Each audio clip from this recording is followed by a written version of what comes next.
Dünən antiqə bir şey göndərib bariqamə üçün. Çəkirəm, qayf tuturam. İstəyirsən çəkək 2 nəfərə şerikə. Mətanən, qızım, al bunu doldur. Doldur qoy babalar çəksin.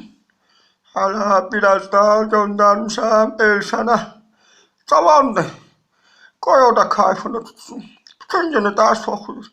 İnşda hazırlaşır. Qoy biraz dincəlsin. Oy bula, sağ ol Aykin. Bu ne bomba şeydi ala. Alay bula bacım partlayır, süküm ders yesin ağzını. Oy bula, kayf. Nihuyası bu neydi ala? Oy bula. Elşən, sən hələ bizi oxumamısan. Bizsiz otların dilini bilmək olmaz. Olmaz. Mənsiz daşların dilini bilmək olmaz. Mənsiz heyvanların dilini bilmək olmaz. Au, au, au, au. Elşənin var yoxunu sikim. Dünən 2 dənə vərəqimi cırıb gedib tualetə.